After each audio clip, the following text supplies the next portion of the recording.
Boa noite a todos e todas. Sejam todos muito bem-vindos, muito bem-vindas, muito bem-vindes. Estamos aqui na abertura do nosso webinário sobre o debate do filme O Salmão Vermelho, e é uma grande satisfação podermos compartilhar neste evento realizado pela Escola de Artes, Ciências e Humanidades, especialmente pelo curso de Gestão Ambiental e pelo programa de pós-graduação em sustentabilidade, este evento que esperamos que seja muito agradável para quem poderá nos assistir, que tenha sido tão prazeroso também, né, ter acompanhado o filme O Salmão Vermelho, razão pela qual hoje nós vamos, pelo menos, criar um debate muito agradável aqui, amigável. Vale destacar que este webinário parte de uma estrutura vinculada ao convênio, né, que é feito pela Universidade de São Paulo, através da Superintendência de Gestão Ambiental, com parceria da Pró-Reitoria de Cultura e Extensão, com a ONG, né, com a instituição, né, a Organização Social Ecofalante, né, a famosa Ecofalante. E esse é um convênio muito importante, porque nele nós inserimos a Mostra Ecofalante USP e a Agenda 2030. Estamos agora na 4ª mostra. Embora a Ecofalante já venha aí de longa data, hoje com a 10ª mostra, né, nós participamos da 4ª, vinculada a este grande acordo, esse convênio, que nos propicia aqui falarmos para graduandos, pós-graduandos, público em geral, com uma grande satisfação, não é? Que se possa também refletir a respeito dos objetivos do desenvolvimento sustentável, dos 17 ODS, e de que forma eles nos remetem a uma discussão sobre, não é, gestão ambiental. E esse é o ponto. Para essa noite, nós teremos aqui a participação, não é, e convidados, numa fala muito informal, mas produtiva, o professor Alexandre Gari, o professor Gerardo Kuntic e o nosso convidado da pós-graduação, Vitor Calandrini. Esse quarteto, e aqui junto comigo, pretende propiciar uma fala, não é? Como eu disse, no mínimo produtiva, prazerosa, nesses momentos que teremos aqui para esse evento. Bom, como disse, nossa formalidade hoje é no sentido, né, de um webinário muito mais propício ao debate, à conversa, do que propriamente aqueles encontros científicos um pouco mais rigorosos. Então, nós vamos aqui estabelecer uma dinâmica, né, de uma fala de cada um dos nossos integrantes dessa mesa. Depois, numa segunda parte, abriremos para as perguntas dos convidados, para a pergunta dos participantes de toda a Assembleia, não é? Especialmente, gostaríamos muito de ter a participação dos nossos alunos do curso de Gestão Ambiental, que nos prestigiam, dos integrantes da pós-graduação em Sustentabilidade, que também nos acompanham, não é? E, dessa forma, um pouco mais, não é? Nessa 1 hora e 15, de uma fala a respeito de um filme que se destaca, no mínimo, pela ligação direta com os ODS 14 e 15, a qualidade de vida aquática, a qualidade de vida terrestre e os objetivos vinculados à Agenda 2030. Bem, eu não vou aqui entrar em mais detalhes, afinal de contas, temos um grupo seleto, não é, bem ativo e disposto a comentar o filme, razão pela qual, sem mais delongas, né, eu gostaria de dar início. E como disse, cada um tem a liberdade ali para fazer sua apresentação, para fazer seus comentários.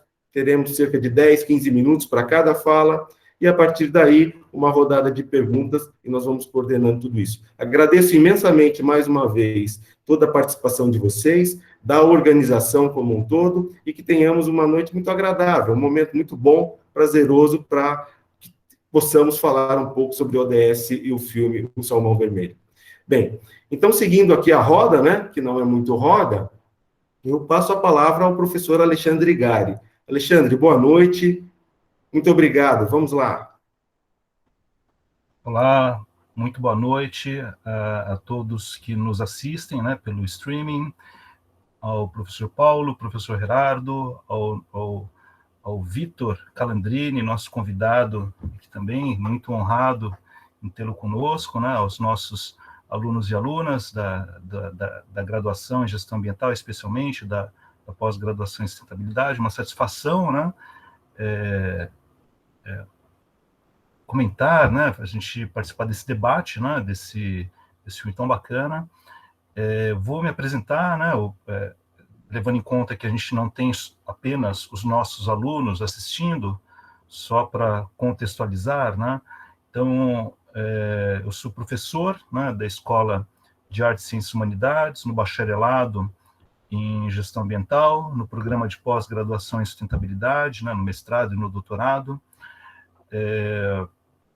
A minha formação, né, a primeira formação lá nos anos 90 em administração de empresas, a segunda formação em ciências biológicas, ambas, né, na Universidade de São Paulo, e depois fiz o doutorado no Instituto de Biociências, no Departamento de Ecologia, tratando dos instrumentos econômicos para a conservação da biodiversidade.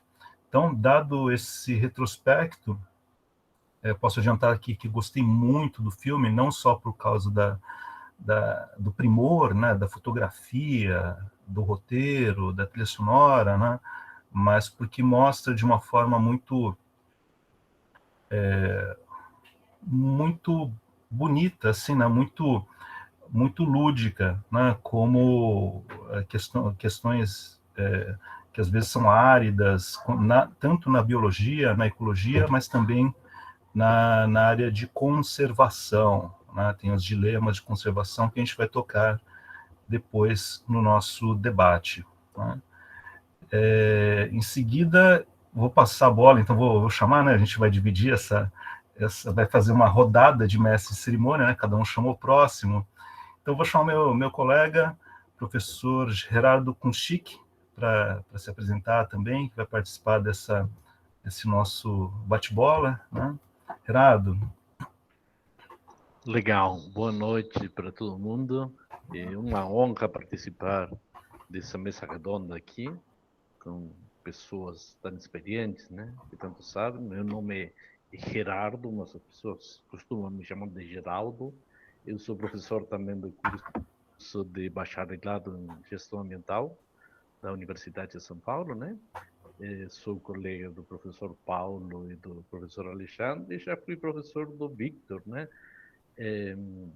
Bom, primeiro eu quero começar agradecendo tanto para a Mostra Ecofalante quanto a Superintendência de Gestão Ambiental da USP, né, por possibilitar este evento aberto ao mundo todo, né? Eu acho que é extremamente positivo. Quero agradecer também ao Vitor, que muito gentilmente acedeu a participar desta live.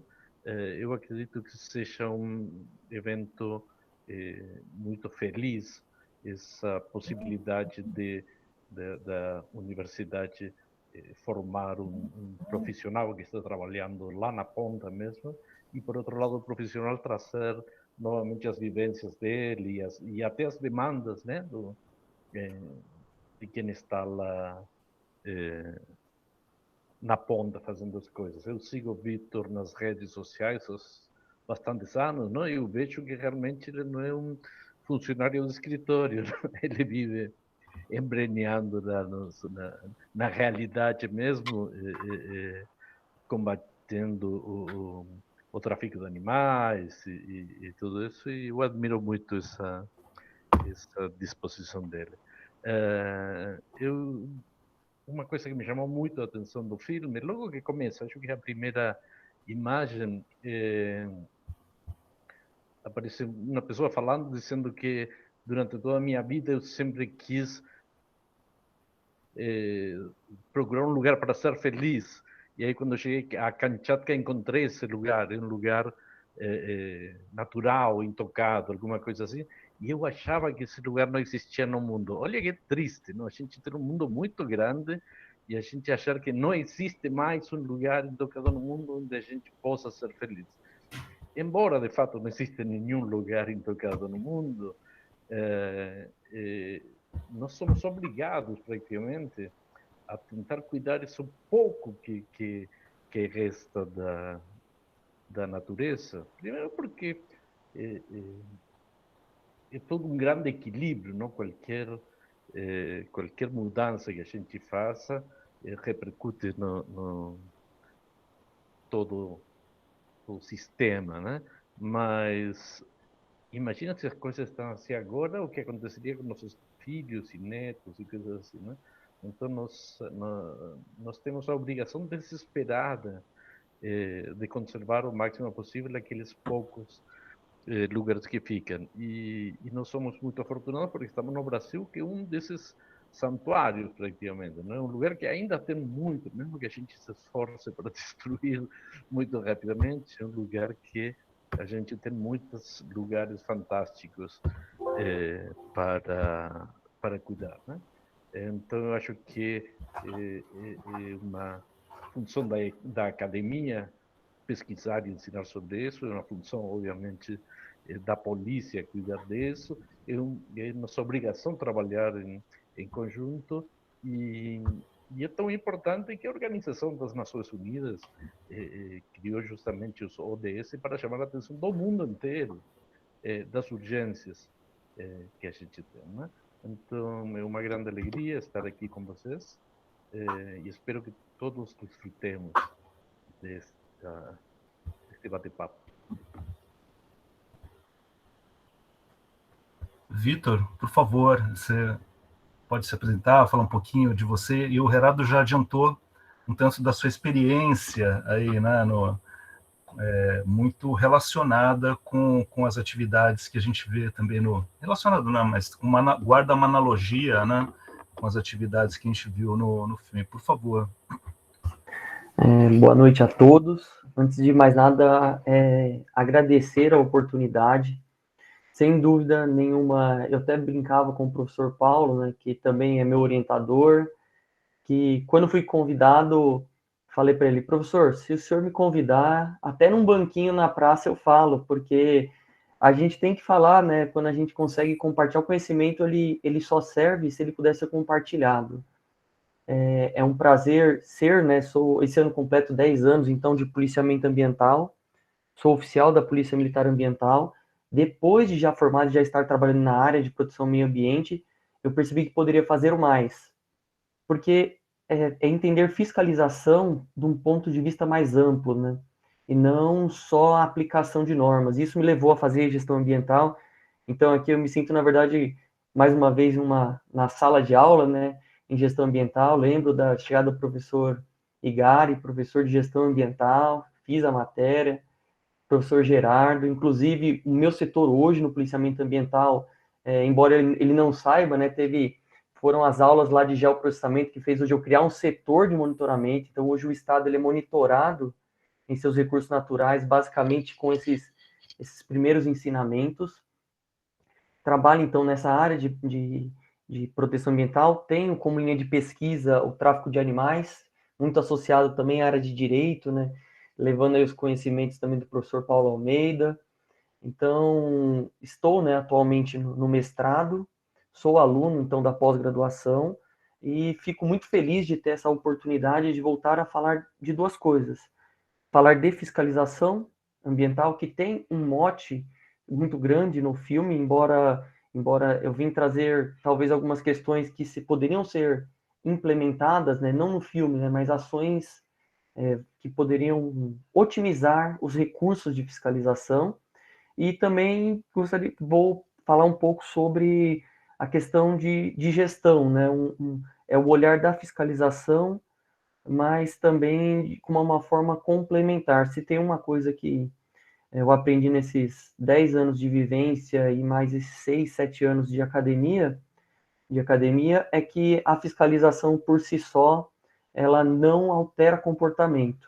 Ela é necessária, só que enquanto todos os outros, o que está no entorno não for modificado, não for visto de fato de um ponto de vista gerencial, você não vai ter resultados a longo prazo. Você pode ter ações pontuais, mas que elas não vão alterar o todo. Então, eu vim trazer um pouco na fala sobre o filme, falar um pouco sobre a minha visão do filme sobre gestão, sobre o que eu, como mestrando, né, depois de ter concluído ser gestor ambiental, né, eu falo, sou policial militar, estou, né, oficial da policiamento ambiental, mas sou gestor ambiental já, né?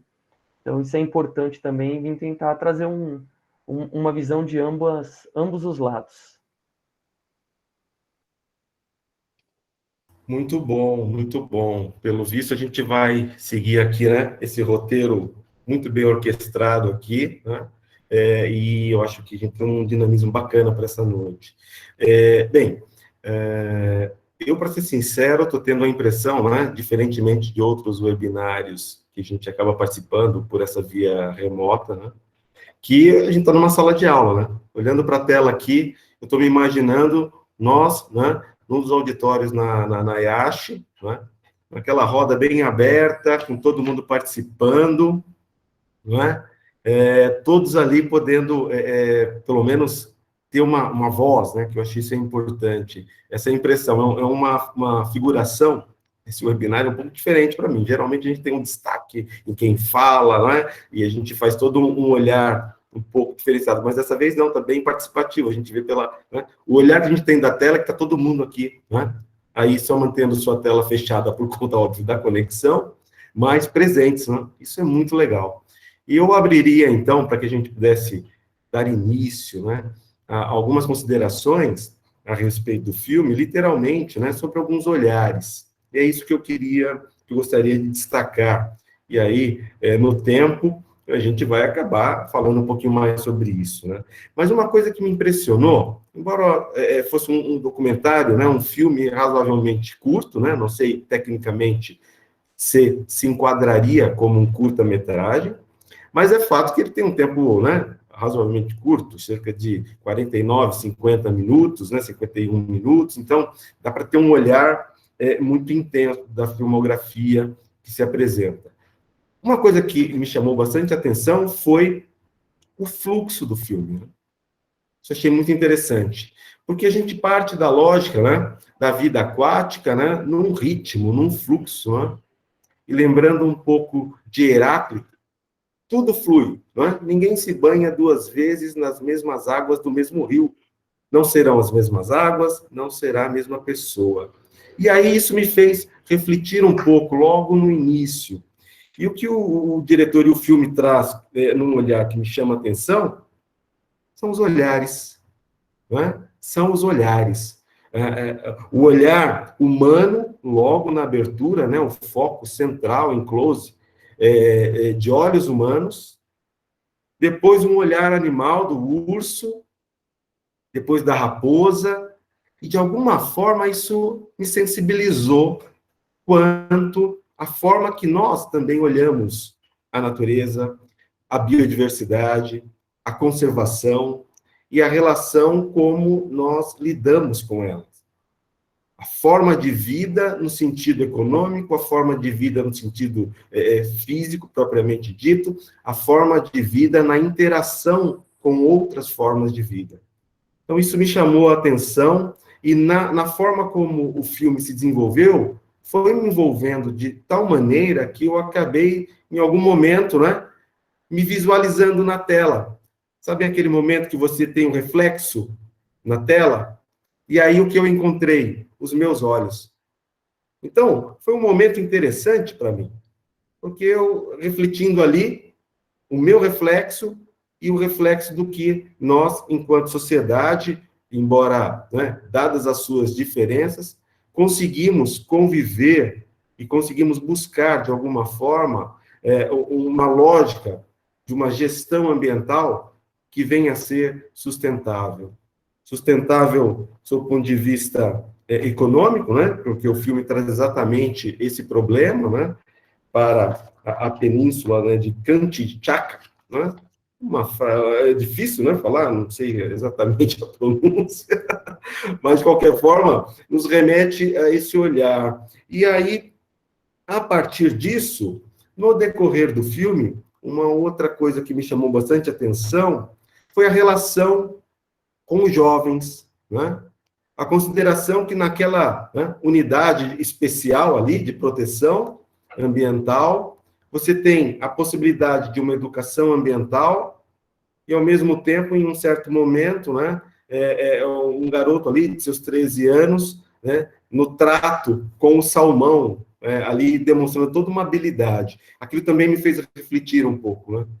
Como essas questões se relacionam a partir dessa fase da vida, e quão importante isso é.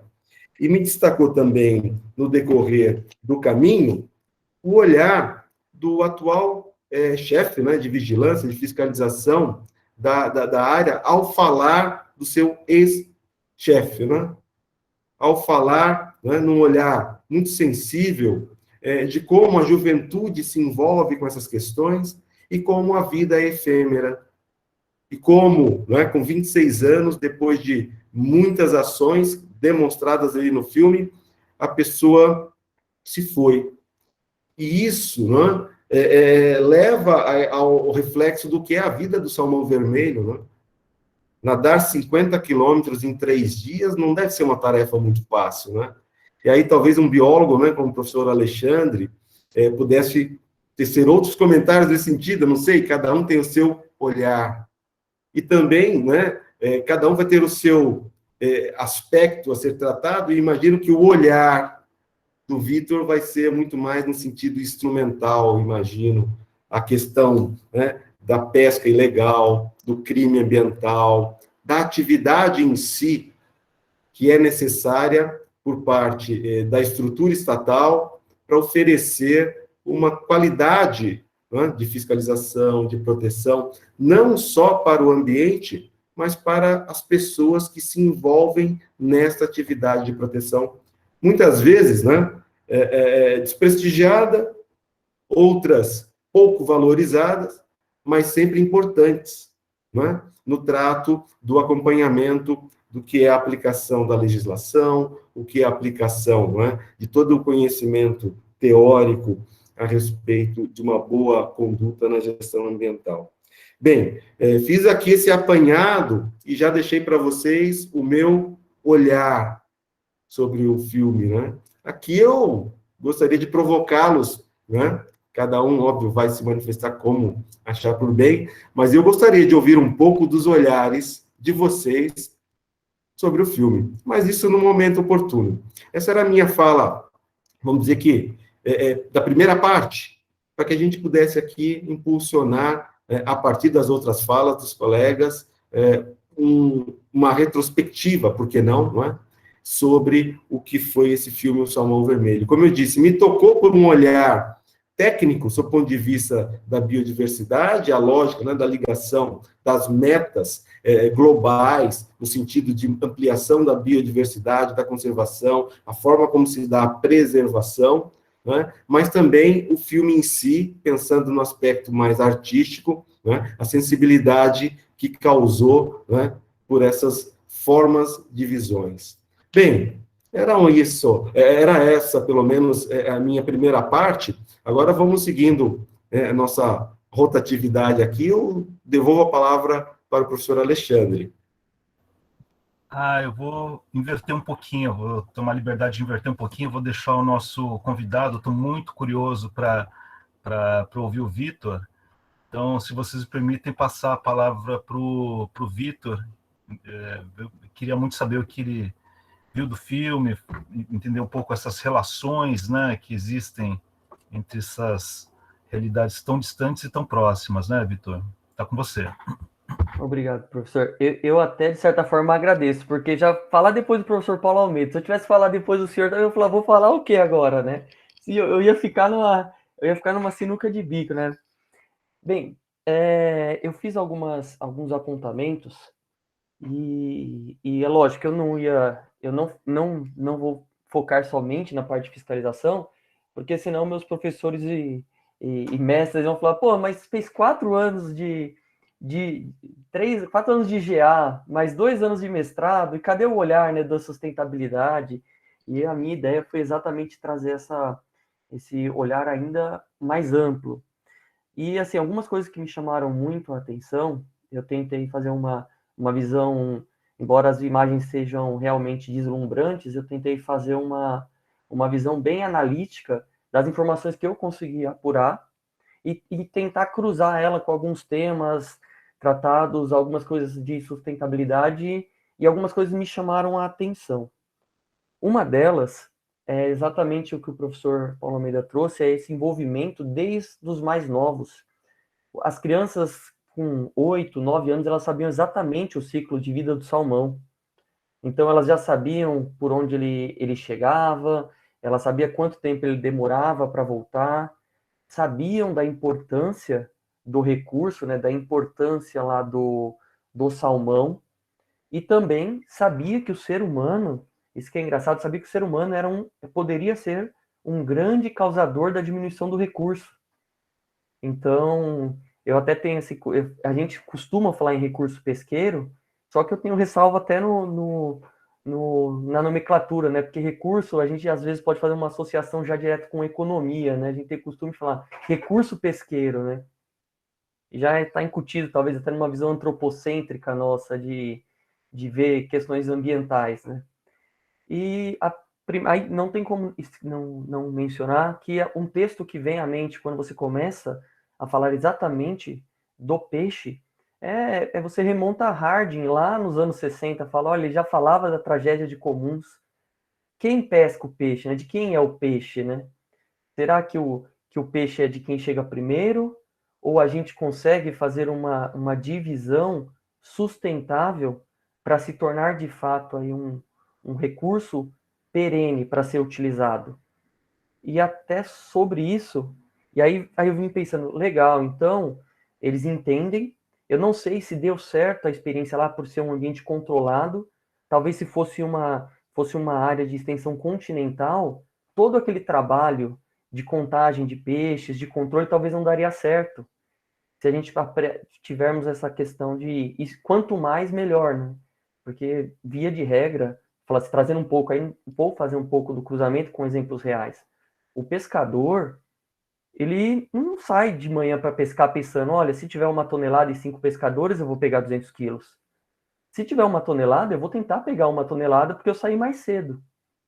Então, é uma questão que não é só fiscalização. A pessoa tem que entender que aquele recurso ou aquele peixe, ele precisa ser dividido com os pares.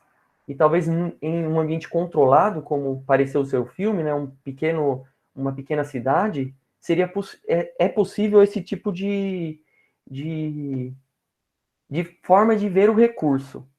Outra coisa que eu achei interessante, que também não retrata no filme, mas fica claro, é que nós temos ali uma forte tendência à proteção ambiental, porque focou no peixe. Só que o urso não come peixe o ano inteiro, né? Ele come o peixe ali na época da desova. E ele é um topo de cadeia. Aí também cruza, né, um pouco essa questão de biodiversidade. Então, se eu tenho ali 400 ursos, significa que nas outras épocas do ano eu também tenho alimentos. Então, significa que se eu tenho topo de cadeia, eu tenho toda uma cadeia trófica sendo preservada.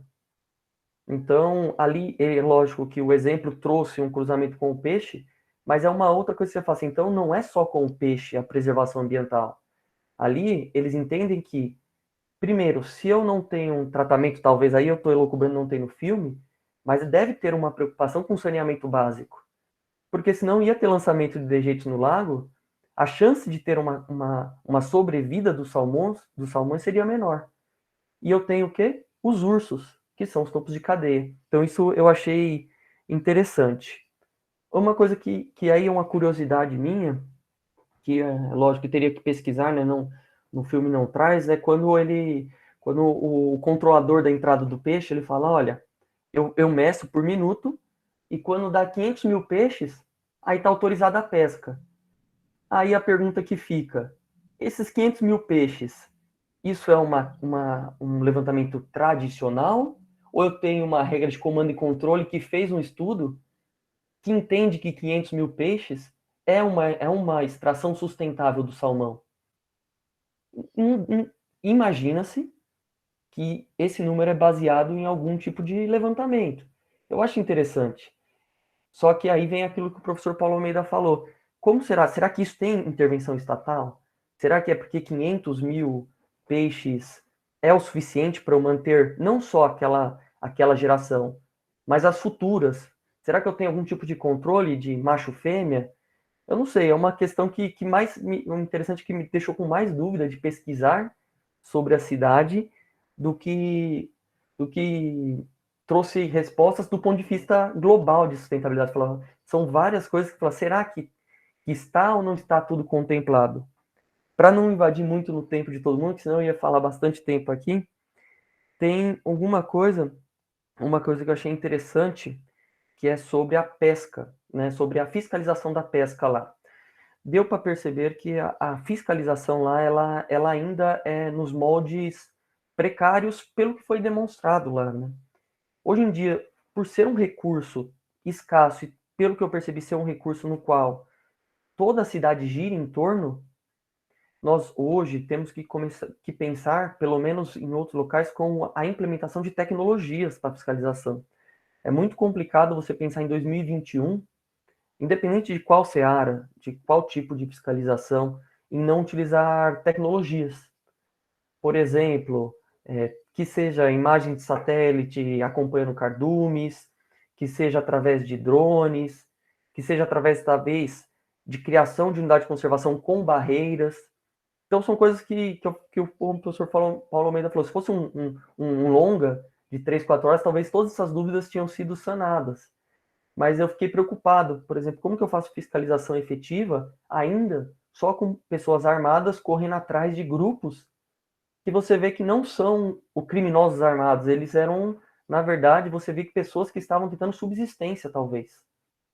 E aí para fechar aqui, para não me estender muito e depois voltar, né, porque eu falei mais que me criou dúvidas do que solucionou, mas foi extremamente interessante, é que nós temos que pensar quem é esse pescador irregular. Será que ele é um criminoso? Será que ele não teve a licença para pescar? Ou será que, por exemplo, ele é uma pessoa que não tem outra alternativa que não seja a pesca na região? Porque aqui no Brasil nós temos a questão, embora não falando que é o suficiente ou não é, mas será que não deve talvez criar, ou se criou, se também não tem no filme, aquele abono para o pescador profissional e amador na época, por exemplo, do período de desova, né, que nós temos aqui no Brasil, na época da Piracema, por exemplo, que há um benefício para o pescador para que ele não pesque exatamente nos momentos aí de desova.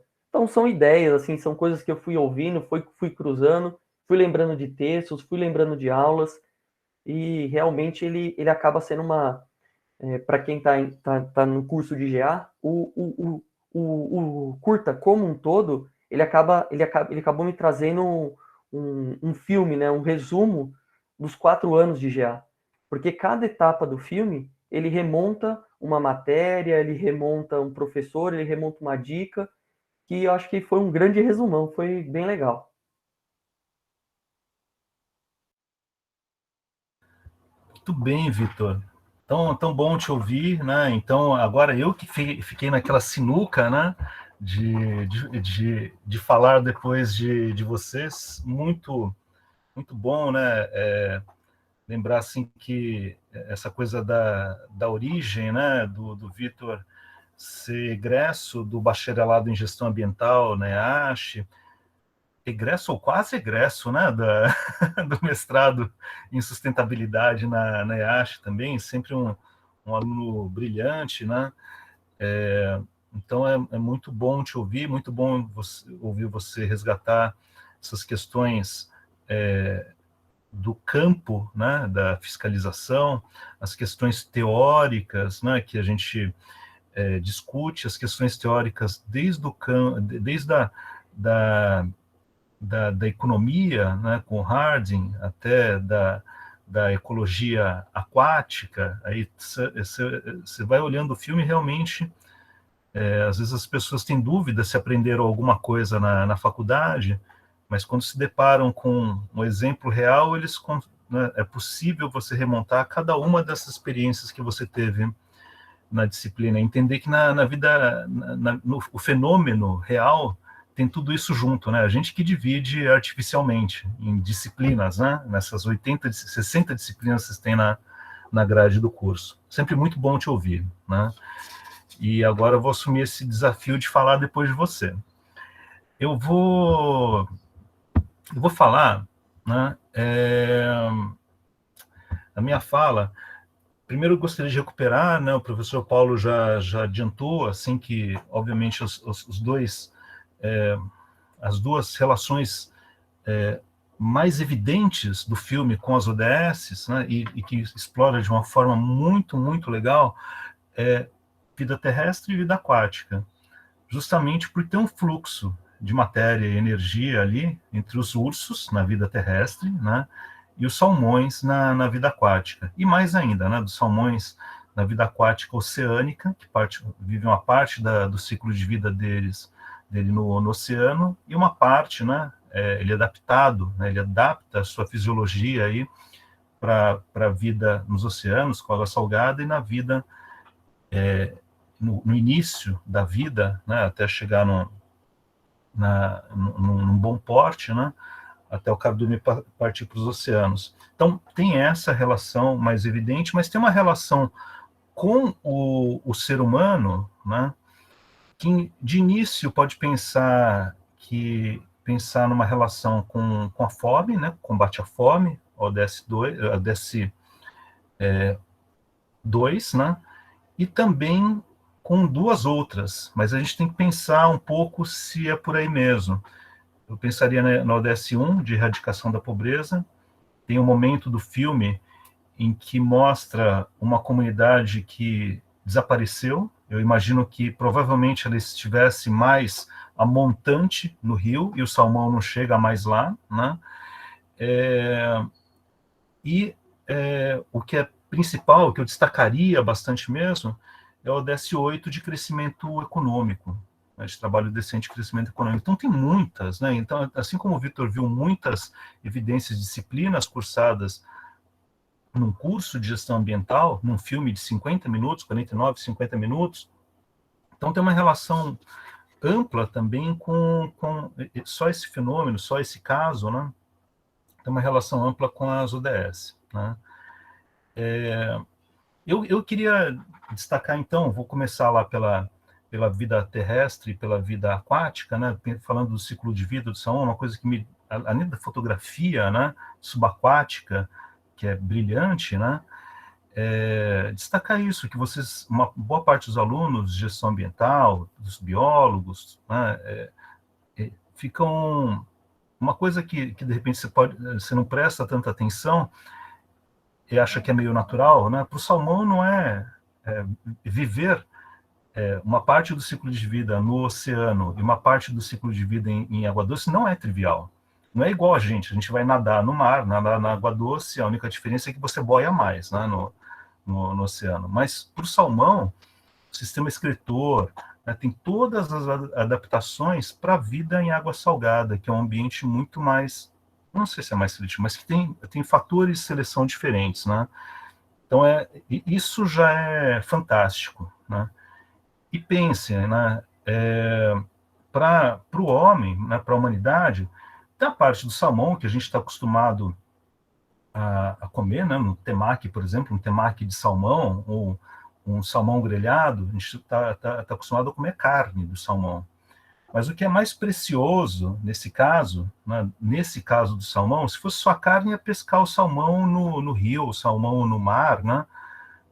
Mas o motivo da captura do salmão na boca do rio é pelas ovas do salmão. Ele tem que estar naquela época reprodutiva, cheio de ovas, né? Tem alguns documentários que mostram os ursos apertando, pescando o salmão, mas apertando e espremendo as ovas e comendo como se fosse sagu, né? E esse prato, né, esse alimento é muito apreciado e é muito caro, né? Então, quando você via os pescadores, eles não estavam com redes imensas, né? Os pescadores clandestinos estavam com redes imensas ali, ou com,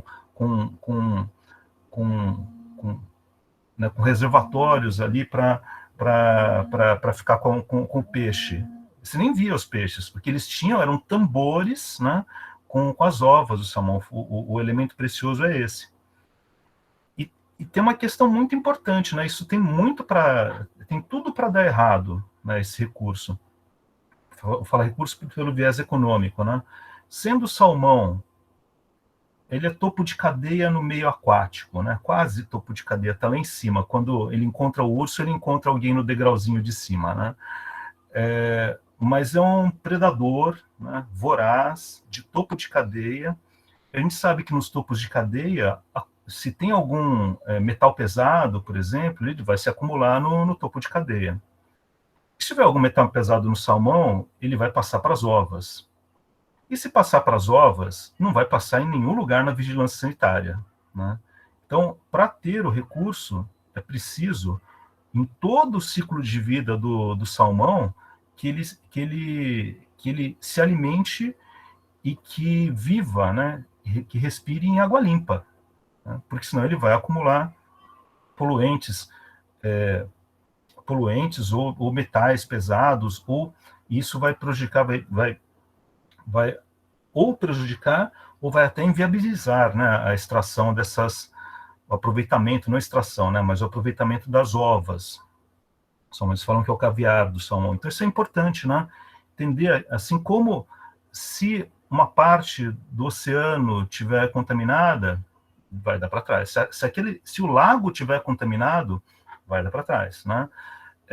Se alguém pescar, tiver a infelicidade de pescar o salmão fora da idade reprodutiva, vai dar para trás também, né?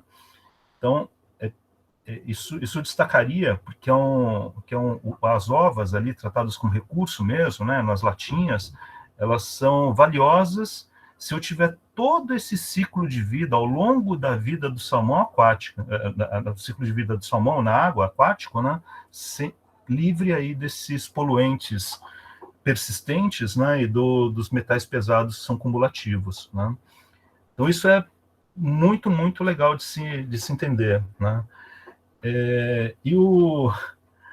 O filme também às vezes coloca uma contraposição assim, né, do aproveitamento pela humanidade e o aproveitamento pela natureza, dos ursos pescando, um drama lá de competição com a indústria pesqueira, né?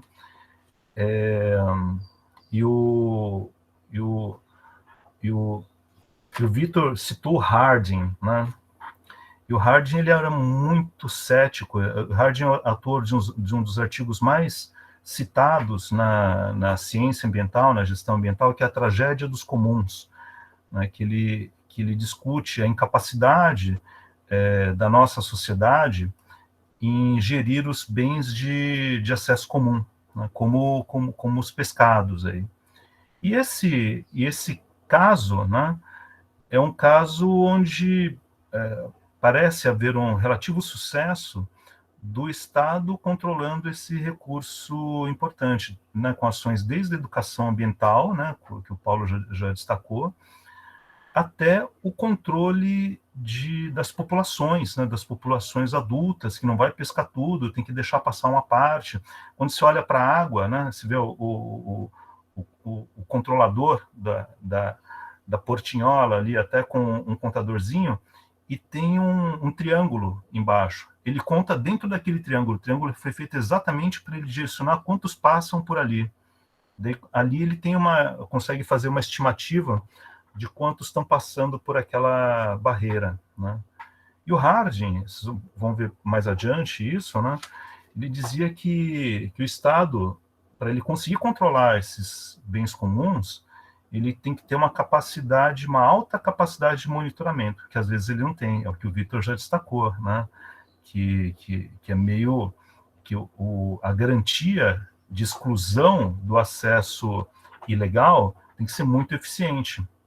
Aí não adianta você dar fuzis AK-47 para os guarda-parques, né? Não vai ser assim, né? Talvez com drones com infravermelho, com monitoramento dos cardumes, saber quando vai chegar, enfim, né?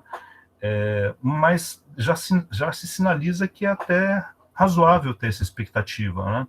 Tem uma barragem no estreitamento do rio, tem um controle de quantos estão passando, tem um controle de acesso, né? Então, talvez seja um dos casos aí onde o Estado ensaia-se, né? Que o Estado pode, talvez naquela situação, ter um controle razoável sobre a tragédia dos comuns. Se os ecólogos de população ali tiverem acertado na capacidade de suporte, no quanto eles podem extrair, né, do salmão, se o controle estiver sendo feito direitinho, se a exclusão da pesca ilegal estiver sendo feita corretamente, vários Cs, né, um C atrás do outro, se a indústria pesqueira estiver extraindo de uma forma correta, né, é possível que talvez, né, esse recurso comum, né, esse bem comum esteja sendo razoavelmente explorado, né? Então, eu acho que é isso, nesse duplo chapéu, né, de um olhar como biólogo e de um olhar como quem estuda economia ecológica, é um fenômeno, né, muito bem documentado, deixa, assim, as perguntas que me surgem, assim, deixa algumas dicas, algumas inquietações de, cara, o que aconteceu, sabe? É um filme que te inquieta porque ele não mostra tudo, ele sugere algumas coisas. Que nem aquela cidade fantasma, fiquei pensando, cara, o que aconteceu aqui? Qual que foi o problema? Eles exploraram mal? O que deu errado, né? E daí eles mostram a outra cidadezinha, sabe, empregando gente, extraindo recurso em abundância, né? E também, no comecinho do filme, ele sugere algumas coisas, talvez esse seja o olhar, né, da economia ecológica, sugere ali que mesmo nessa apropriação dos bens comuns, me parece que quem tem mais capital tecnológico explora mais o recurso, ou se apropria mais dos benefícios. O que eu digo, né? Evidentemente, os donos, né, da indústria do salmão, né, de processamento de carne, de ovas, mas no comecinho do filme tinha um momento que mostrava um navio, alguém tem um navio, explora ainda na plataforma continental, lança uma rede e captura os salmões antes de chegar na boca do rio.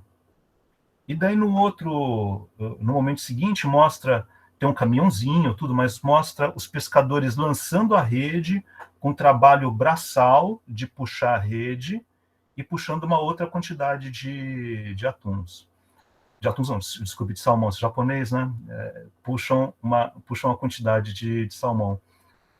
Daí ele enseja aí que talvez haja uma apropriação desigual, né, desequilibrada dos benefícios trazidos pela exploração desse bem comum, desse bem da natureza, né?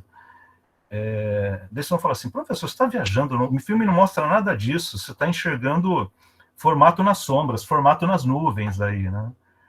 Mas eu acho que assim, os bons filmes, eles não mostram tudo, não resolvem tudo, e acho que dão ganchos aí, os bons filmes da Ecofalante deixam esses ganchos para a gente puxar essas discussões aí, né?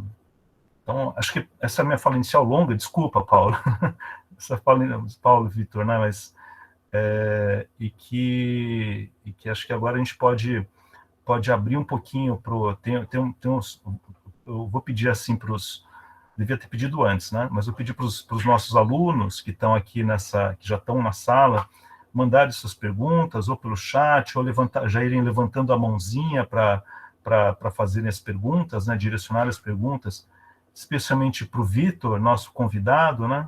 Porque Paulo e eu somos professores da disciplina, e santo de casa não faz milagre, né? Aí o pessoal já está levantando a mãozinha. Então, a gente vai controlando, vai chamando aqui, e daí a gente já dá início ao bate-bola. Eu acho que está ótimo, Alexandre. Eu acho que dessa forma a gente consegue ir conduzindo, né? A gente vai controlando ali a famosa fila das mãozinhas, né? E aí, com uma certa objetividade, fazendo ali, né? Abrindo o áudio, pode fazer sua pergunta e a gente coloca para conversar um pouco, né? Mas, de fato, só para, nessa transição, agradecer muito sua fala, Alexandre e Vitor. Achei que se complementam e que, de alguma forma, nos colocam aí abertos para as perguntas, né? Mas vamos nisso, vamos com essa forma. Vamos controlando a filinha. Então, pelo que eu vejo na fila, acho que o Thales Moreira é o primeiro com a mão levantada. Olá, boa noite. Eu sou o Thales, sou aluno do 4º semestre de Gestão Ambiental na EASH. E eu queria dizer, primeiramente, que vocês todos foram muito felizes em retratar sobre as questões ambientais, econômicas, né, que foram tratadas no filme. Então, eu só queria pontuar uma pequena fala que eu vi, que eu não sei se isso foi muito bem tratado no filme, mas talvez seja interessante. Teve uma cena no início do filme, quando estava mostrando aquelas crianças, né, falando sobre o salmão. No momento, uma menininha, né, ela disse que quando os ursos eles estão com fome, provavelmente por falta de peixes, eles ficam agressivos e atacam os seres humanos. Então, eu queria saber, assim, a opinião de vocês, né, sobre até mesmo essa questão de segurança, por exemplo, porque isso é uma coisa que pode acontecer. Os ursos eles vão ficar famintos e isso pode prejudicar os seres humanos de forma direta, né? É uma coisa que às vezes a gente não pensa muito sobre isso. Eu não pensava sobre isso e eu achei muito interessante essa fala dessa menina. Então, eu queria deixar essa observação aqui para vocês. Obrigado.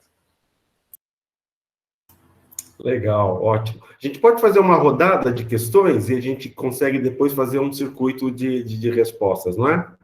Sigamos, então. Obrigado. Quem é o próximo? Ou a próxima? Acho que é a Gabriela Almeida é a próxima com a mãozinha levantada aqui.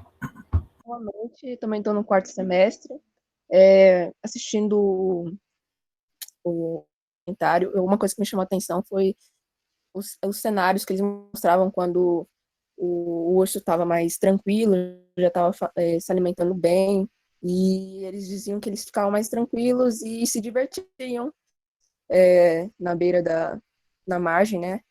E aí também falou um certo momento que os peixes também estavam brincando. Isso mexeu bastante comigo, porque é difícil interpretar quando o peixe está brincando ou não.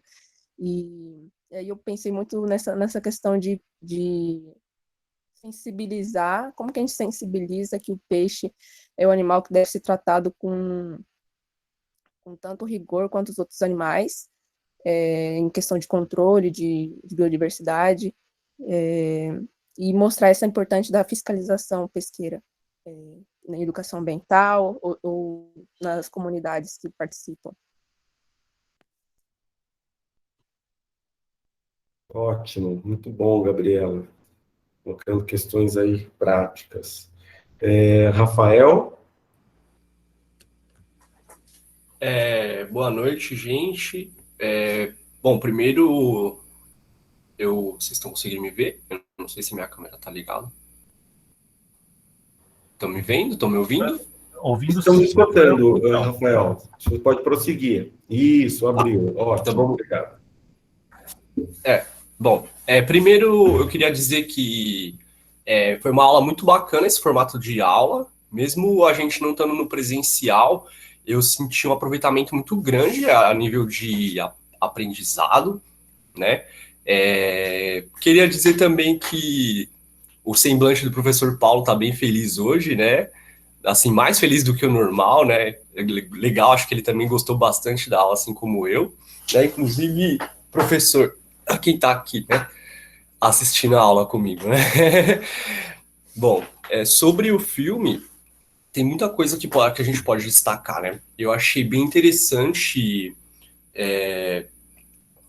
a parte da fiscalização, né? Que como vocês colocaram aí, ela ali naquele local, ela é bem precária, né? Existem outras formas tecnológicas de fazer aquela fiscalização de forma eletrônica, né? Por exemplo, lá em Belo Monte fizeram isso, né? Mapear a ictiofauna de forma mais assertiva, né? Então, também tem as questões, né? Se de onde está sendo feito esse planejamento, né? Quem investiu naquela contagem, se é uma coisa da comunidade, né? Porque é bem precário mesmo, né? O cara ficar lá clicando lá 500 mil peixes na hora que passa ali no determinado local, né? O outro ponto, além das crianças e tudo mais, né? Um outro ponto que me chamou a atenção, bem no começo também, é que alguns ursos, quando mostra, assim, tem vários, né, na praia, meio que uma praia, né, uma parte bem rasinha, assim, do rio, né, tem bastante urso, e esses ursos, eles estão abaixo do peso, se vocês prestarem atenção, né, e tem uns que dá até para ver ele bem curvadinho, assim, dá para ver o osso, né, então eu prestei atenção nisso daí também, né, e também no próprio salmão em si, né? Eu assisti junto com a minha companheira, né? E as imagens mesmo, a fotografia é bem interessante, né? E aí teve um momento que ela falou, nossa, mas salmão é isso daí? Que bicho feio, né? E que a gente não tem um contato, né? Direto, ainda mais com salmão. Então, nossa, que bicho feio, de certa forma pegou ele de frente, né? E aí depois mostra ele vermelho, né? Porque ele muda a coloração, né? Durante um determinado período lá, depois ele muda e fica bem vermelhão. Bem bonito, né?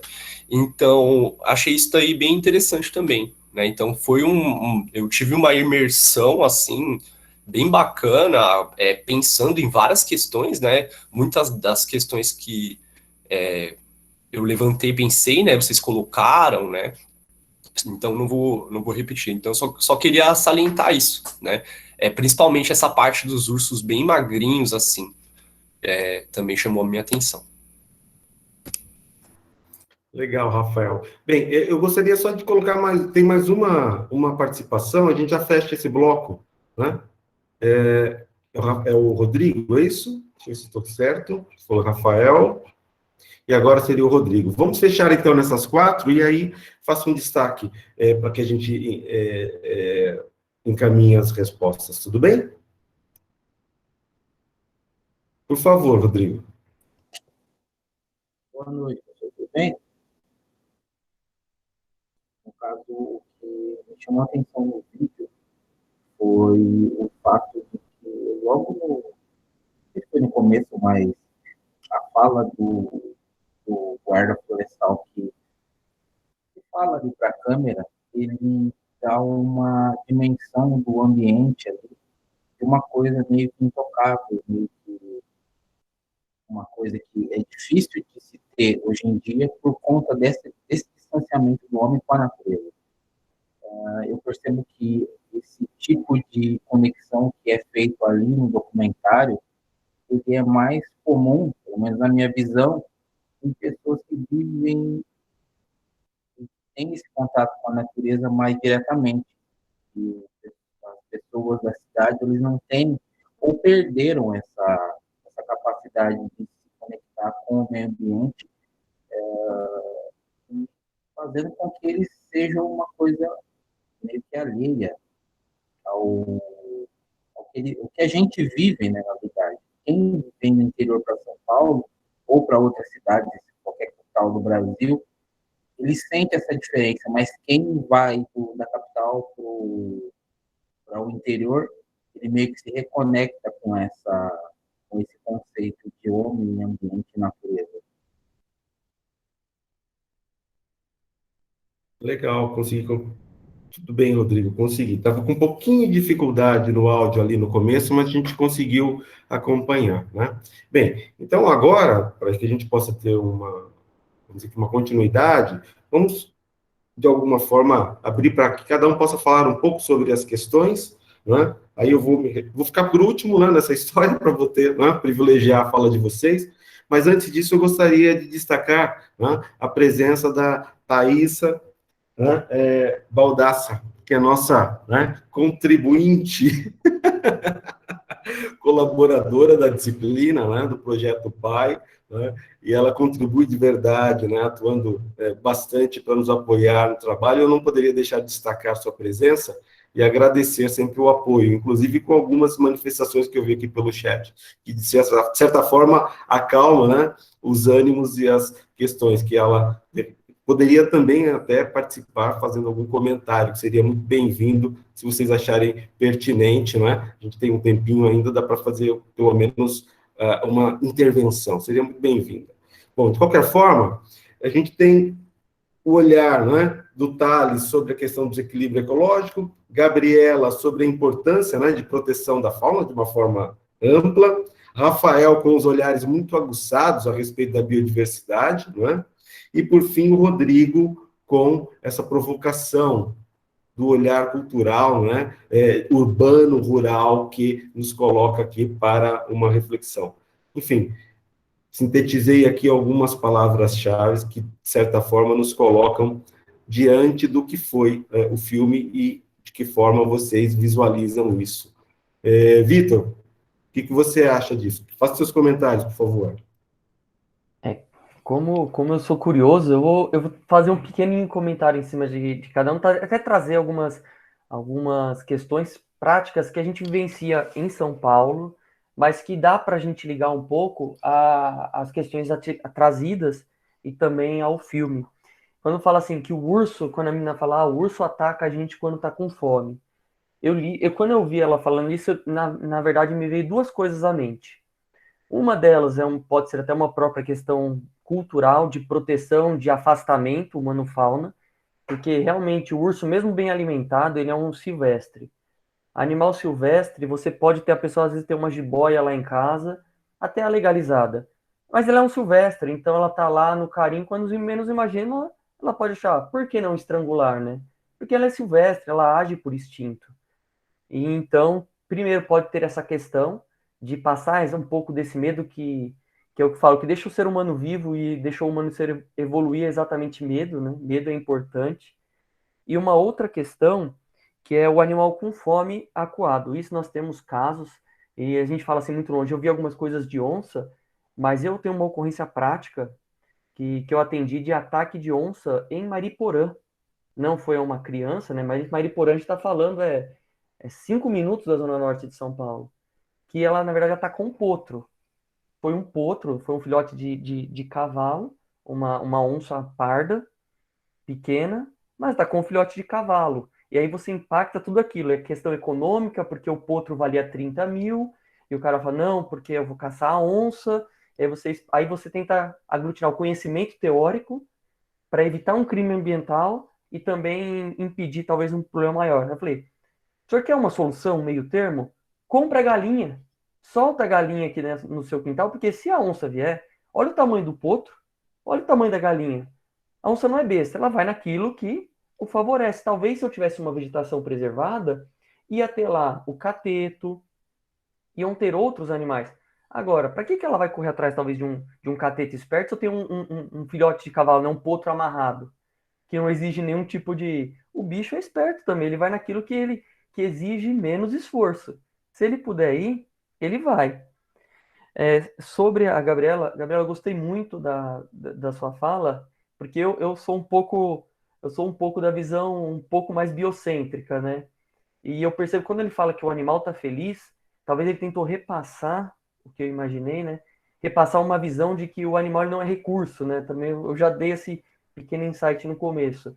Não dá para saber se realmente ele era feliz, mas passar essa questão de a sentimentalização para o animal, isso facilita algumas políticas de diminuição da visão animal-recurso. Então, tem toda uma estratégia por trás disso, não é só um comentário para ficar bonitinho. Então, eu imagino que toda vez que você começa a fazer a exposição de alguma questão sentimental para o animal, de que ele sente, na verdade é um pouquinho da senciência que vai entrando aí nas discussões da senciência animal. Do Rafael, com a fiscalização com tecnologia, eu concordo que existem alternativas. A pergunta que não responde o documentário, e eu falo para você que eu vou deixar até como uma pergunta capciosa, será que não tem fiscalização com tecnologia porque não tem? Ou porque eu não quero pegar? Porque se eu pego, será que eu tenho como destinar? Será que eu tenho uma cadeia de custódia? Será que eu tenho legislações que vão manter a pessoa presa? Então, tudo isso eu tenho que pensar. O Estado quer fiscalizar? Ou eu não faço tanta questão de fiscalizar? Então, tem tudo isso. Às vezes, não é só poder fiscalizar. Tem que verificar se tem interesse da fiscalização. E o Rodrigo, um comentário da paisagem intocada, e aí eu saio também dessa questão do policial e entro para a questão do gestor, que é uma coisa que eu batia muito na tecla quando eu estava ainda na academia, e depois que eu saí, que eu me formei, eu trouxe muito isso para a fiscalização de prática, que é o quê? Existe um lema que eu trouxe também, e trabalho muito no policiamento ambiental, que é o conhecer para preservar, ou conhecer para poder, aí sim, você dar valor. E às vezes, infelizmente, nós temos que tentar, de alguma forma, nos aproximar daquilo que nós tentamos proteger.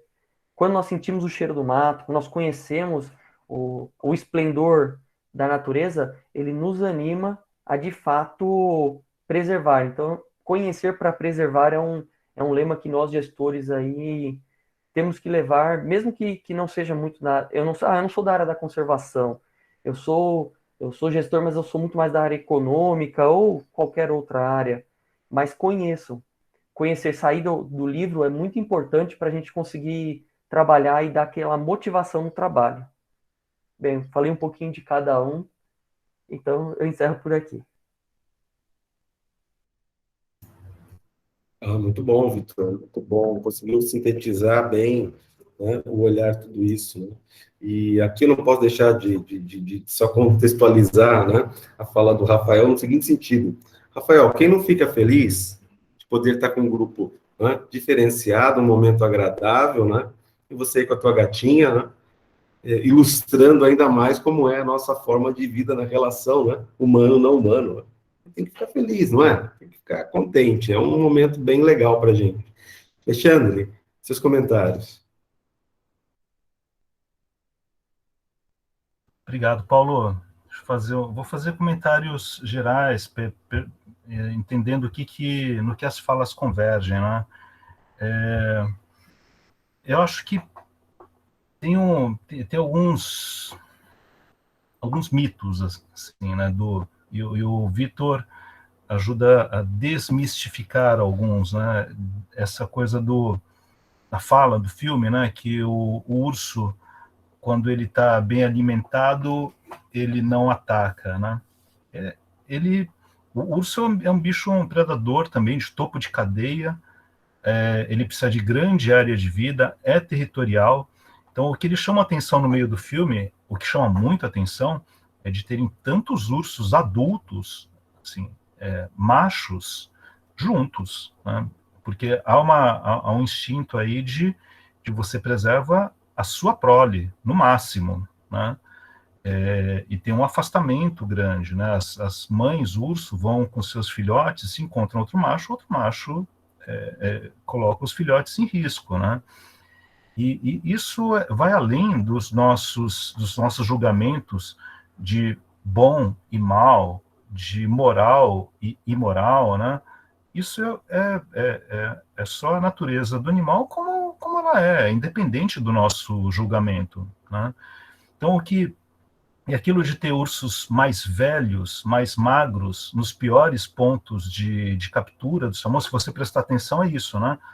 No meio do rio, onde o rio fica raso, ele faz um movimento para cima, onde o salmão tem que pular, ali estão os ursos maiores, mais fortes, dominantes, machos alfa, né? Não é macho alfa porque não é uma matilha, mas é um macho dominante, né? E nas margens, afastados, onde o cardume vai chegar pouco, estão aqueles ursos mais velhos, com o pelo descolorido, que já estão, que tem mais dificuldade, né? Mas isso não é por ganância, não é por. Isso é diferente de ter um barco bem equipado, pegando mais salmões, e de ter gente na praia pegando menos salmões. Não é a mesma coisa, né? Porque o que se busca ali, o que a humanidade busca, é a mais-valia. Ninguém vai comer tanto salmão daquele jeito, né?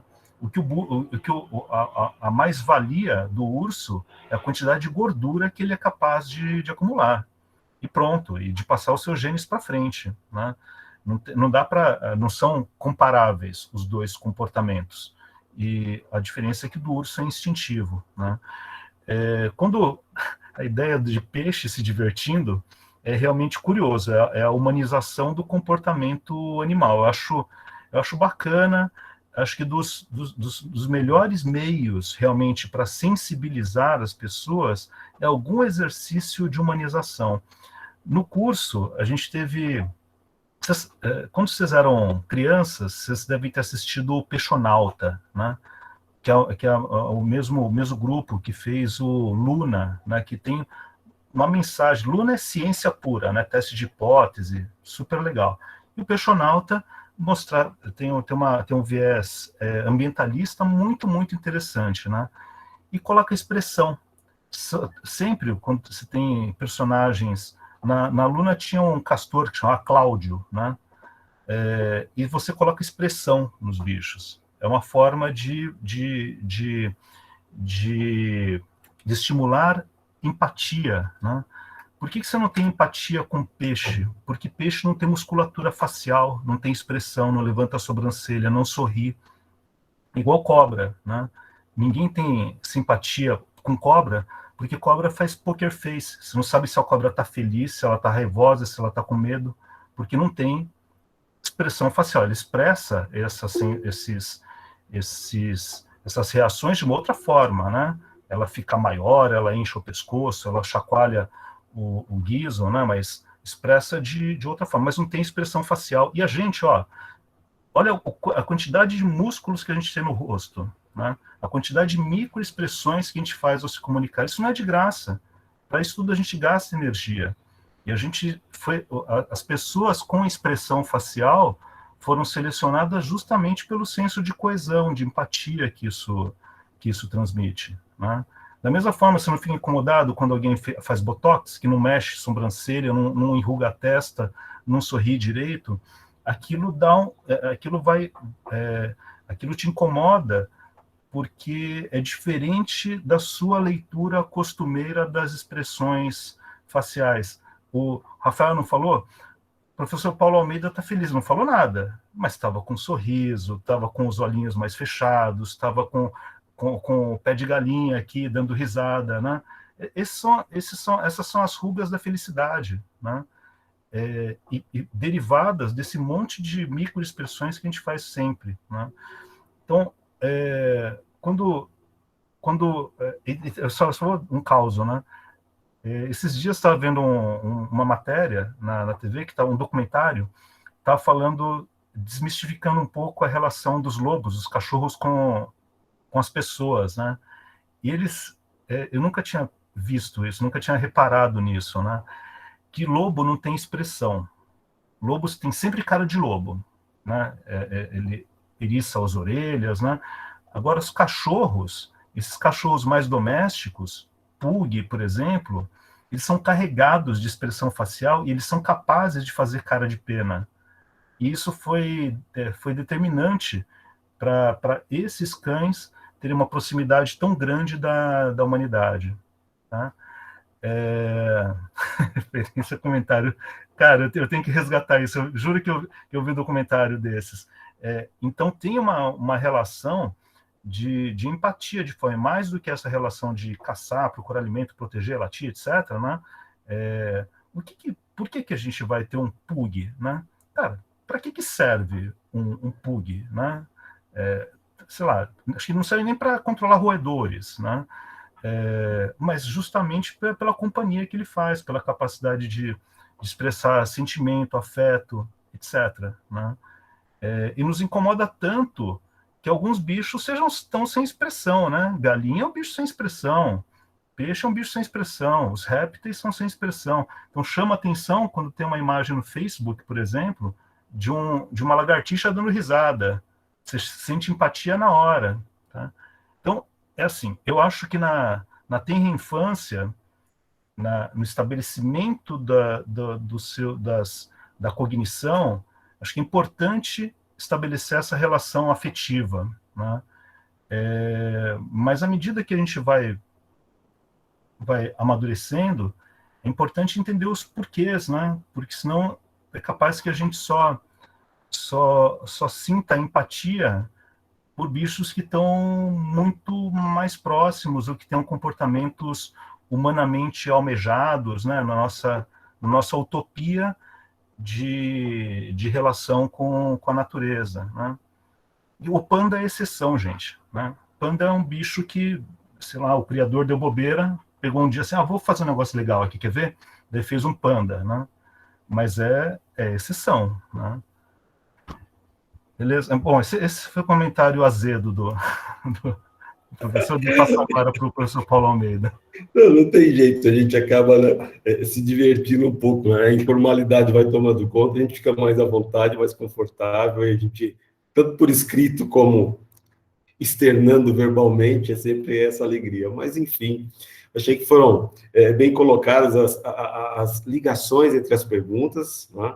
A gente tem algumas provocações feitas por outros alunos aqui no chat, mas que, de certa forma, talvez sejam melhor direcionadas oportunamente para o Vitor, para um olhar, não é? Para aproveitar um pouco da tua experiência profissional e também da tua visão de gestão, né? Destaca aqui as perguntas feitas pelo Daniel, pelo Leonardo e também pelo Rafael. Eu acho que a gente pode viabilizar essa aproximação para que eles tenham um pouco da sua fala, e aí vai literalmente para algumas outras questões que são tão importantes, mas que, né, merecem talvez um outro debate. Então, a gente pode encaminhar isso oportunamente. Bem, temos aqui mais uma pergunta, né, que é a do o Luiz Guilherme, tinha levantado aqui a mão, mas antes disso, eu gostaria de passar a palavra, se vocês me permitem, para a Thaisa, né, para que ela também participe conosco, faça algum comentário, né, ela tem se manifestado aí no chat. Então, por favor, externiza isso para nós, externaliza, por favor. Nossa, me pegou de calça curta agora, hein? Eu acho que das questões levantadas, das perguntas, estou completamente contemplada. Eu só fiquei pensando num comentário, mas aí volto um pouco lá atrás. Vocês falaram muita coisa que eu pensei ao longo do filme, mas o que me chamou a atenção foi que no finalzinho, a hora que mostra aquela cidade fantasma, aquilo pegou, né? E naquela hora eu pensei, sabe quando a gente vai elaborar estudo de impacto, vai projetar cenário, né? E ali a gente tinha um cenário para a gente ver, né? A gente, na hora que vai fazer a avaliação de impacto, e, enfim, pensar alternativas, tudo, naquele momento a gente tinha uma situação que potencialmente poderia se perder, né, o equilíbrio que eles estavam tendo no outro ambiente, um equilíbrio já um pouco, né, perturbado, não só pelas questões levantadas do salmão, mas que nem a hora que o professor Alexandre fala, acho que foi o professor Alexandre, agora estou na dúvida, fala assim, tinha muitos ursos adultos, machos no mesmo lugar, né, o que é estranho de se ver. Então a gente pensa, bom, ali a gente tem uma situação quase ideal, mas o ao redor, isso faz a gente remete o nosso raciocínio na área ambiental, que é a sinergia, você não tem um ecossistema isolado, né? Então, se ali a gente está com uma população alta, é porque ali do lado tinha uma cidadezinha que que deu tudo errado, né? Que o desequilíbrio chegou ao ponto de não fazer sentido nem para os humanos ocuparem aquela região, né? O desequilíbrio na biodiversidade, na cadeia. E aí vai entrar muito no que a gente estava comentando, brincando um pouco ali no chat da onça, é que na hora, eu acho que foi o Thales, né? Ele fala assim, que ele vai fazer uma comparação com o urso, e aí eu dei o exemplo da onça, né? Tipo, a gente tem essa questão, talvez aqui no estado de São Paulo um pouco menos, mas Mato Grosso, né? Meu irmão sempre trabalhou em fazenda como peão e ele comentava, né? A política dos peões em relação à onça. Então, né, a preocupação e a política viu, tem que matar. E aí a gente que trabalha com unidade de conservação está desesperado para proteger essas onças, mas aí você tem essa situação, né? E aí alguém comentou ali no chat como fazer com as áreas, com as zonas de amortecimento, né? Eu trabalhei um tempo com o pessoal do Morro do Diabo, Parque Estadual Morro do Diabo, no Pontal do Paranapanema, que é extremo oeste do estado de São Paulo, e lá a gente tem o último grande fragmento de Mata Atlântica de interior, né, um fragmento grande, e aí você tem pequenos fragmentos. E aí como que a gente liga esses fragmentos? Porque fragmentos isolados muitas vezes perdem a sua funcionalidade, né? Para grandes mamíferos, né? Eles precisam de território, eles precisam de hábitat. Então, como que a gente faz isso? E eu trabalhei num projeto lá que existe, que é uma ONG que desenvolve, que é o IP, trabalhei um tempo com eles, que eles trabalham com os produtores rurais na conservação das reservas legais, mas não assim, só a reserva legal sozinha. A gente faz um planejamento, lá eu trabalhei especificamente nessa parte, no planejamento de corredores ecológicos.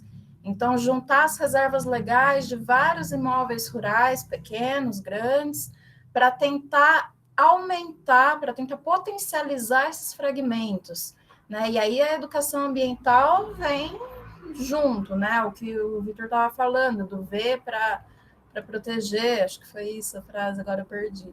Mas é esse o raciocínio, né? Levar para dentro do parque, levar o parque para dentro das escolas, né? Então, na época que eu estava lá, a gente fazia várias oficinas que tem outros 2 parques bem pequenininhos, que é o Aguapeí e o Peixe, que são um pouco para cima, e a ideia era conectar esses 3 parques com essas reservas, né? Então, a gente fazia oficina e chamava todo mundo que a gente podia. Então, eu chegava lá até o pessoal da mineração, o pessoal que minerava argila, chegava também para discutir, a gente tinha que sentar e tentar chegar em acordos, assim, para proteger essas áreas, e era difícil, era um diálogo difícil, assim, né? E é um diálogo cotidiano, que o IP que está lá, ele tem uma sede lá em Teodoro Sampaio, que eles estão lá diariamente com isso, nas escolas, nas feiras, na feira popular da cidade, eles estão lá distribuindo muda, conversando, é um verdadeiro trabalho de base, né? E aí você vai ter também naquela região os fazendeiros que vão estar com essa situação com as onças. Então, são dilemas que a gente encontra na prática e que, enfim, a gente tem que estar relativamente preparado para isso, né? E aí, só fechando com aquela cena, foi isso, você está lutando ali no limite para manter aquele cenário aparentemente ideal, mas que está já cheio de aspectos, já impactos correndo ali, né? E aí você olha para o lado e vê que aquele ecossistema desbalanceado ali do lado, ele influencia no seu, né? Naquela região que você está, naquele território.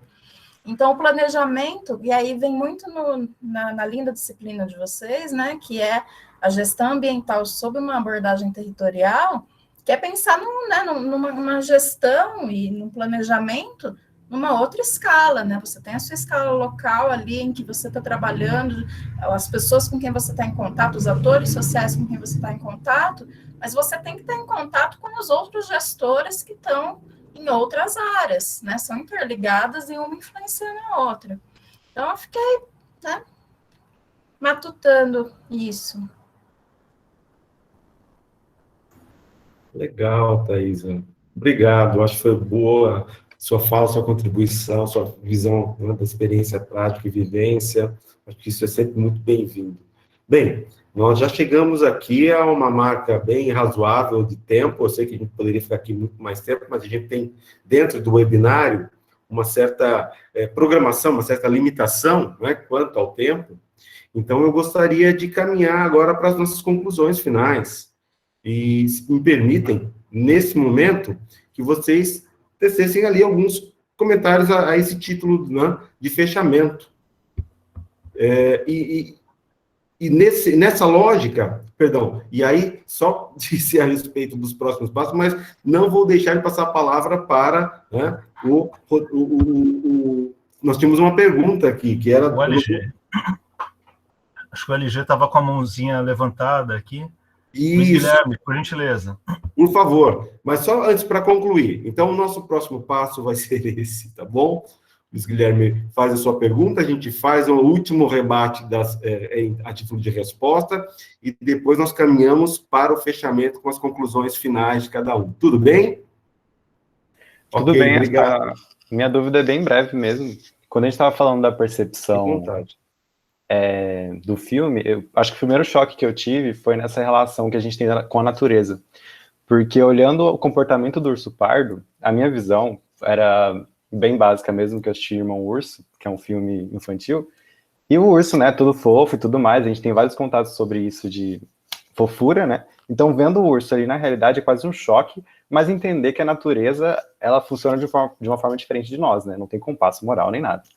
Mas a questão que eu queria fazer, que eu estava pensando, é que no documentário aparece vários momentos sobre educação ambiental para as crianças. E o que me fez pensar é sobre a gente abranger não só as crianças na questão da educação ambiental, mas também os adultos ou outras faixas etárias, e relacionar com a questão da fiscalização. Porque acho que vai com o que o Vitor falou também, que o Estado ele tem que querer fiscalizar. E se tiver um programa eficiente de fiscalização, não só vai pegar as pessoas que estão na pesca irregular, mas também levar elas para um processo de rever o modo como eles se relacionam com a natureza. Então, e pensando também no que a professora do ano passado disse, professora Maria Helena de Pet, a geração do futuro, que ela dizia, não é a geração das crianças, a geração que está agora, é a nossa geração atual, porque os adultos de hoje são referência para as crianças que vão crescer. Então, se a gente trabalhar a questão da forma como os adultos veem a natureza, isso vai refletir nas próximas gerações. Então, acho que seria a minha dúvida mais relacionada a isso. Se vocês puderem comentar um pouco mais sobre educação ambiental, não só para criança, mas para adultos, ou nas várias vertentes que tem.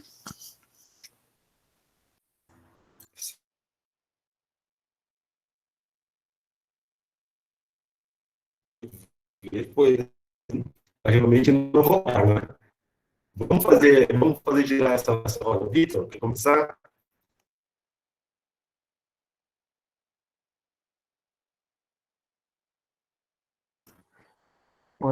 Estão me ouvindo? Eu acho que a conexão aqui começou a ficar ruim. Estão conseguindo me ouvir?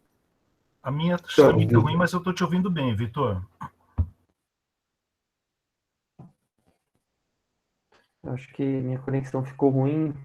Querem fazer outra pessoa e depois eu volto? Pode ser, Vitor. Pode ser. A minha também está um pouco ruim. Vamos tentar estabelecer uma contato. Perfeito. Alexandre, por favor, consegue? Tá joia. Vamos lá, então. Acho que tem uma questão aqui que o LG estava colocando, né? E acho que um pouco de nós gestores ambientais criados em meio urbano. Tem muito disso de nós termos nos sensibilizado, né, com a gestão ambiental, muito em função da relação empática, especialmente com relação a outros mamíferos, em relação à cultura pop, né, dos bichinhos, das fábulas, né, são fábulas isso, onde os bichos são animados, né, nas versões Disney de todo o Rei Leão, o Irmão Urso, dessa humanização dos animais, né? evidentemente, né, qualquer adulto que assiste entende que, cara, não é isso. Mas tem um papel importante de sensibilização, né?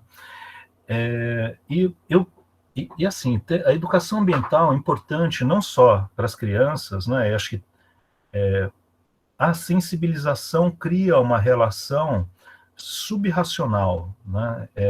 Antes do racional, antes do que quando o Vitor fala, eu sou mais biocêntrico, é que em algum momento na vida dele, a natureza fez mais sentido. Pode ser por causa de uma sensibilização, por causa de um filme, de uma vivência, do sítio da avó.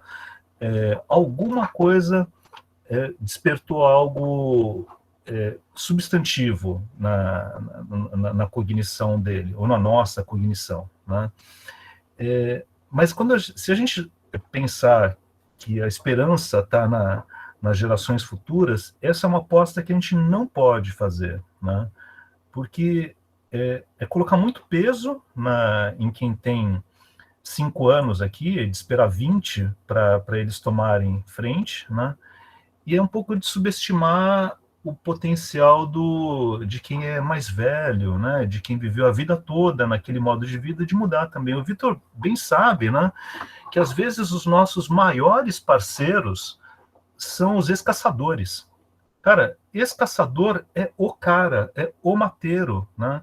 Então, ex-caçador, ex-pescador ilegal, né? Ex-catador de ovo de tartaruga, às vezes se tornam os maiores parceiros da ciência, da conservação, do entendimento do que sensibiliza aquelas populações. O Projeto Tamar, por exemplo, ele tem os seus maiores parceiros os ex-catadores de ovos, né? E são famílias, são populações adultas que tinham ali uma fonte abundante de proteína e não entendiam que estava fazendo nada de errado, de ruim ou de prejudicial quanto ao ciclo de vida tão lento quanto das tartarugas, né? Esse final de semana também estava mostrando ali uma outra experiência difícil, né? A gente passa por um tempo difícil. Acabou o dinheiro de um projeto lá do INPA, que trata dos peixes-bois amazônicos, né? Esses bichos, para quem é caçador, é refeição grátis, né? Porque são riquíssimos em gordura, são facilmente capturáveis, né? Então, os principais aliados desses projetos são ex-caçadores ou pescadores aí, né? Então, há mesmo palmiteiros, mesmo o Vitor, né? Acho que tem uma proximidade aí tem muitos capturadores de animais silvestres, né? Então, esses tem uma experiência acumulada e que, de alguma forma, nós, ciência, né, universidade, as instituições de Estado, a gente tem que achar um meio de se aproximar, de entender uma forma de sensibilização, né? E quando acontece, é muito potente. Você traz um aliado muito habilidoso para o lado da conservação, né? Não sei, essa é uma ideia minha que eu estou de fora, olhando as coisas de fora. Queria saber um pouco do Vitor, né? Que esse é o dia a dia dele, né? E a mesma coisa, né? A gente, sempre na casa de alguém, pelo menos quando eu era pequeno, tinha um passarinho. E não é que o cara era um sádico que gostava de aprisionar o passarinho. Bem pelo contrário.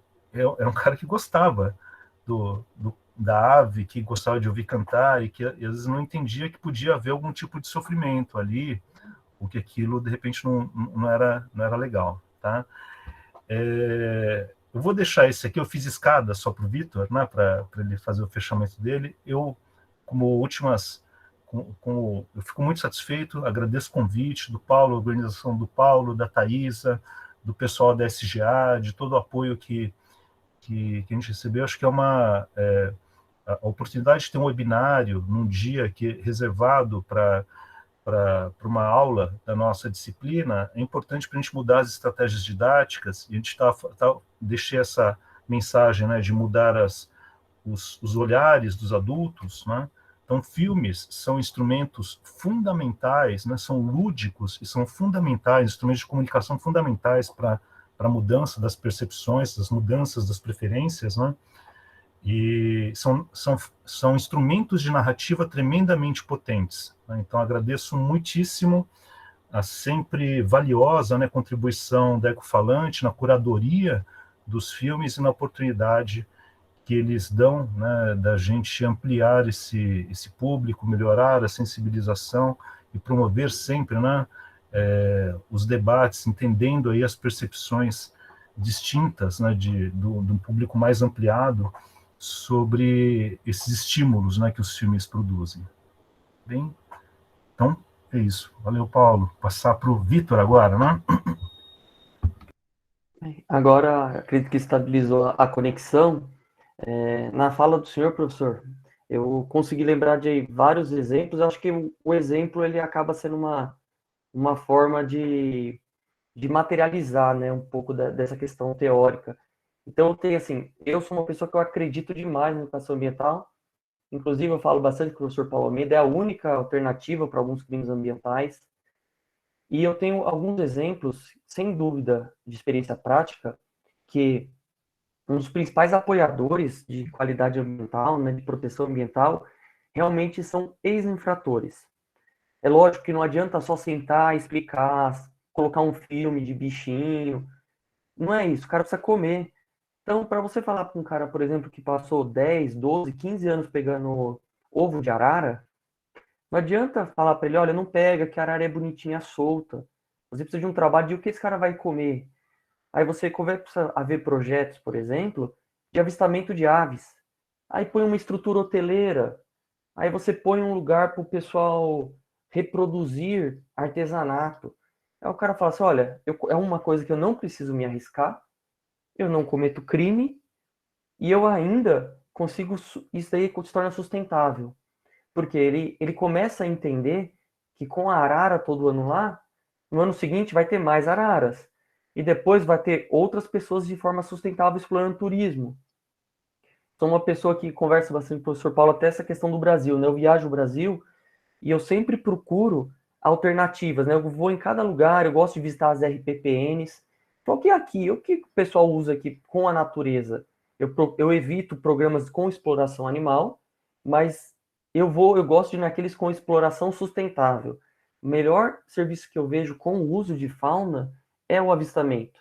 Porque você não toca no bicho, o bicho não se aproxima.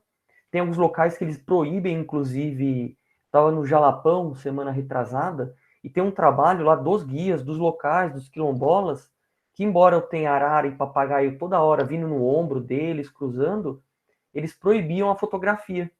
Eles falaram assim, você quer fotografar o bicho? Só na árvore. Porque se eu fotografar ele no meu ombro, alguém vai achar que tem que vir para cá para fotografar bicho no ombro. E aí alguém vai ter a ideia na cabeça que esse bicho eu quero ter em casa. Então você vê que é de fato um trabalho de educação ambiental com pessoas que têm pouco estudo. E um exemplo marcante fora do Brasil, eu tive o prazer aí, a oportunidade de fazer um curso na África de 15 dias, em Botsuana, que era efetivamente de combate ao tráfico de animais. Na minha turma tinham pessoas de língua portuguesa, né? Então tinha pessoal de Moçambique, tinha pessoal de Angola, e o que era eles eram todos guarda-parques. E pasmem, qual que era o incomum em todos? Todos eram ex-caçadores. Eles falavam assim, olha, eu caçava para vender o corno lá do rinoceronte, o marfim, só que eu matava o elefante, às vezes eu esperava 2, 3 anos para ter um elefante com um marfim grande. Agora não, eu virei guia, eu sei onde caçador se esconde, me deram um emprego, eu sei onde são os buracos, eu sei onde o cara vai se esconder, eu tenho uma renda sustentável, sem o risco de perder a vida numa troca de tiro, ou sem o risco de perder talvez a fauna.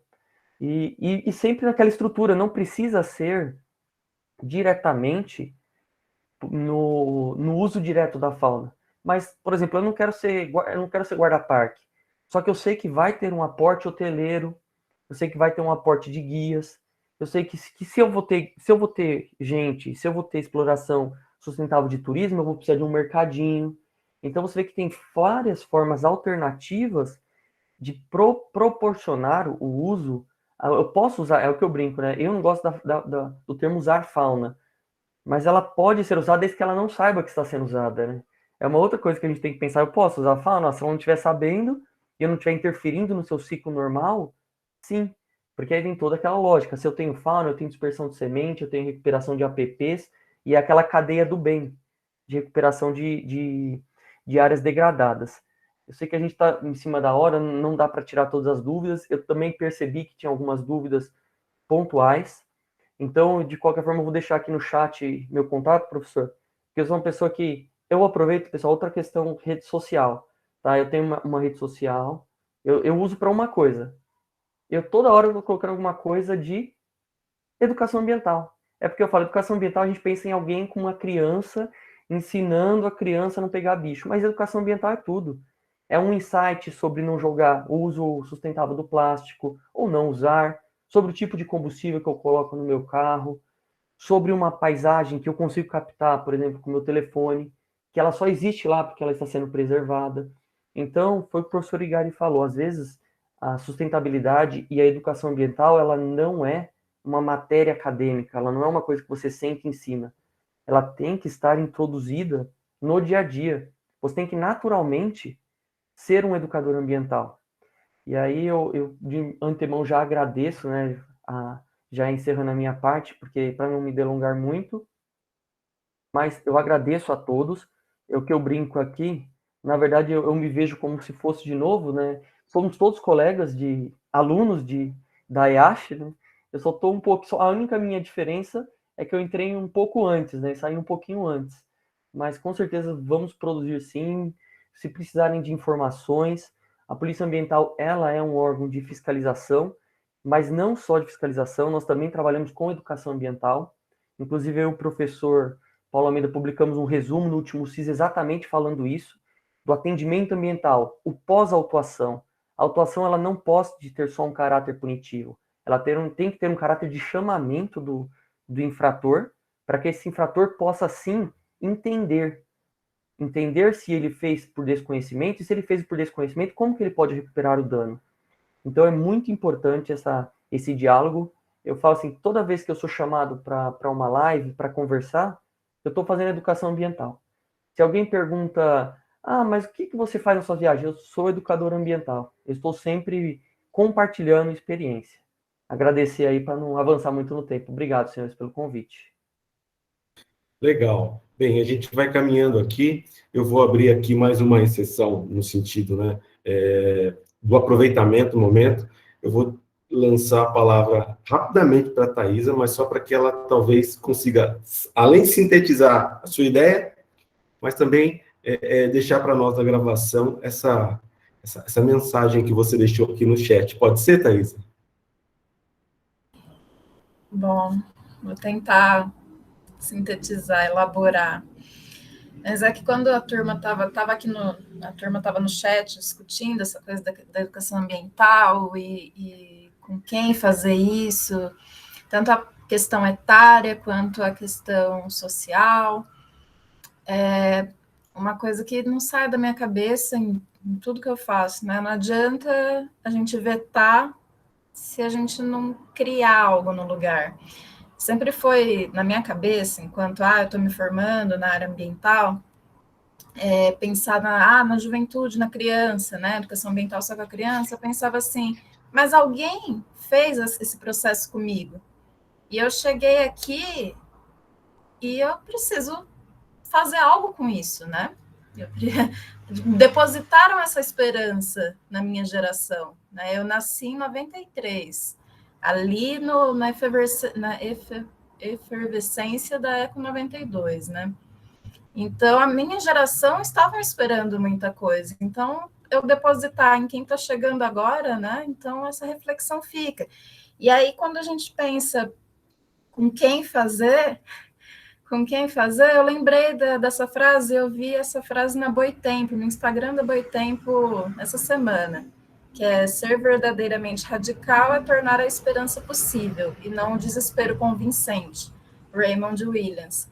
E a gente se vê nessa situação, relatório do IPCC, na situação que a gente está, aí a gente vê MapBiomas lançando várias coisas, a gente se sente pressionado de todos os lados e fala, não tem saída, né? E se a gente chega no Ribeirinho e fala, não tem saída, vai tudo, de que adianta?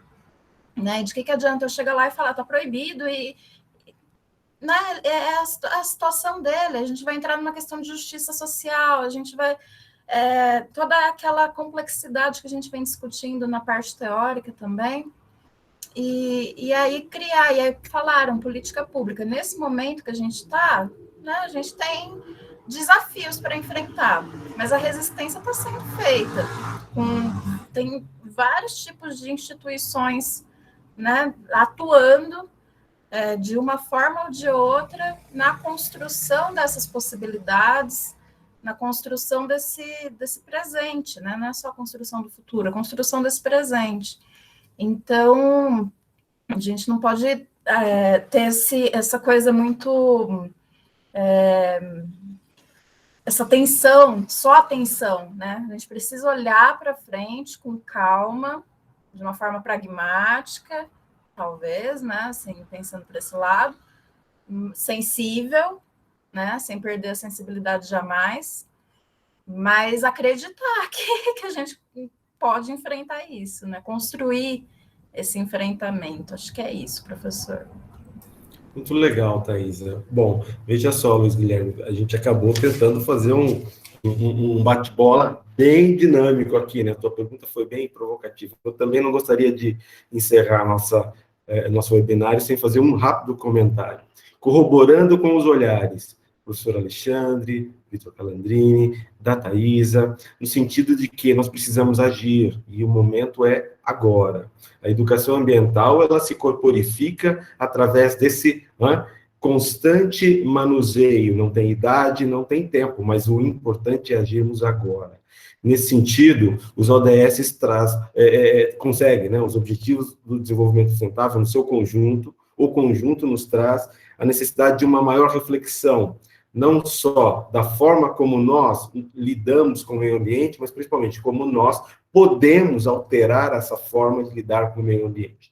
Então, remeto aqui a um olhar da importância da localização dos Objetivos do Desenvolvimento Sustentável na aplicação, principalmente pelo canal da educação ambiental, né, uma possibilidade de tornar possível, ainda dentro dessa Agenda 2030, possíveis ações que nos remetam a olhar melhor o salmão, olhar melhor o urso, e olhar e percebermos que existe, portanto, uma relação tão forte entre tudo isso, apesar de todo o distanciamento que possa existir, né, mas que existe também uma necessidade, né, que é a ação pelo poder público, a ação pela sociedade organizada e, principalmente, pela capacidade que nós temos na academia de fazer com que essas questões possam ter impacto. Então, a ideia do nosso webinário foi exatamente, né, a de promover uma reflexão. O professor Alexandre disse muito bem, né, e aí ratifico suas palavras de agradecimento, né, um momento ímpar, do seu ponto de vista didático, do seu ponto de vista de cidadania, podermos estar aqui aproveitando desta mostra, né, cinema, mas que faz, principalmente, que tenhamos a possibilidade de capilarizar a discussão.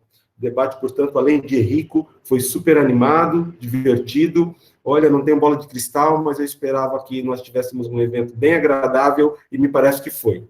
Então, eu gostaria aqui de colocar o ponto final no nosso webinário, mas sem antes agradecer a presença do professor Gerardo Contic, nosso coordenador de gestão ambiental, a Escola de Artes, Ciências e Humanidades, nossa EASH, que nos permite ter esse acesso a essa discussão num clima tão agradável, a própria relação que se tem através desse convênio firmado, não é, pela Superintendência de Gestão Ambiental, a iniciativa da Ecofalante, a Pró-Reitoria de Cultura e Extensão, a própria EASH, e isso tudo eu fecharia com o ODS 17, né? É parceria pura, é a ideia que a gente tem de cada vez mais termos essa parceria.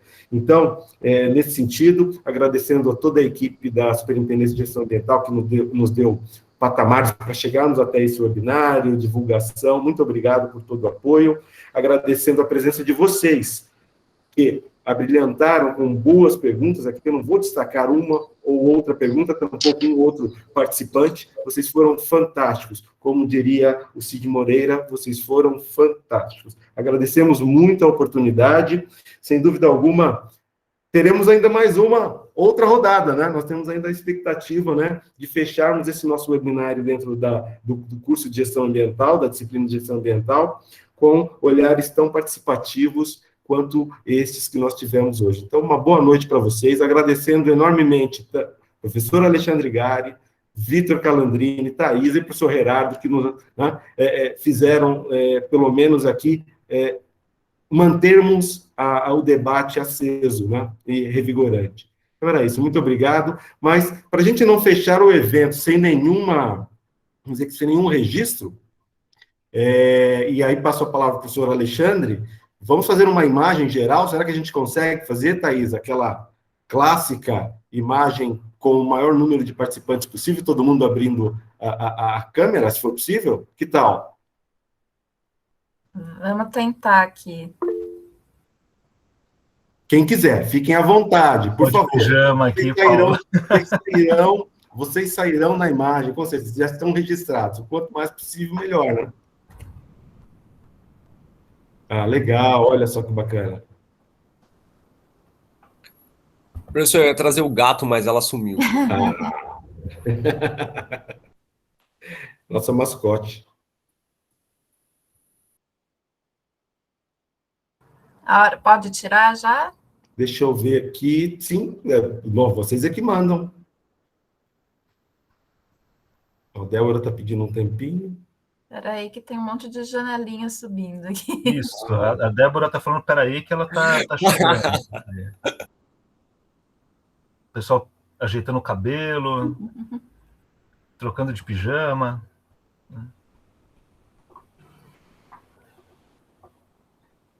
Alexandre, algum comentário extra para a gente fechar? Não, tudo bem, acho que já está super bem fechado, acho que só precisa fechar, fazer a imagem mesmo, legal, né? Tá sendo gravado, né? A gente pode escolher olha aí, o pessoal agora temos mais da metade aqui já. Já conseguimos, já. Pode ir, Thaisa. Eu não sei se eu estou no layout certo aqui. Para mim aparece... Para você aparece, deixa eu ver aqui, acho que você tem que ir em mais opções. Para mim está aparecendo 12 pessoas. Tem como aparecer mais? Vocês estão vendo mais? Não sei. Quem estiver vendo mais, então tira o print, porque eu não estou achando onde colocar mais pessoas nessa sala. 3 vezes 6, 8. 3 vezes 8... o meu tá dando 24 também. Então, acho que esse é o máximo, porque tem uma barrinha que dá para expandir embaixo, assim. Você coloca lá na função mosaico e aí você puxa ela ao máximo que dá lá. Olha só, eu tenho uma... Eita, nós tem um monte de gente mesmo agora. Vamos lá, então, hein, gente? Para a gente fechar, chegar no nosso limite aqui. Conseguiu? Cabe no máximo 49 na tela, mas tem 24. Aí nós vai ficar pequenininho. Quem tá vendo 24 aí, tira o print, por favor. Então faz o seguinte, tirem, acho que cada um deve estar vendo uma tela aí, né? Então, a gente faz mais imagens, daí manda para a Thaisa. Boa ideia. Quem puder, né? A gente faz uma coletânea. Então, vamos lá. Pronto, já tirei um montão aqui também. Beleza, queridos. Tira outro, pisquei. Tinha 300 pessoas na Muito bom. Gente, parabéns. Evento fantástico. Muito obrigado. Boa noite. E a gente segue. Eu pergunto, tem aula ainda? Tem. Opa, deixa eu parar a gravação aqui, ó. Então, acho melhor... Daí... Beleza.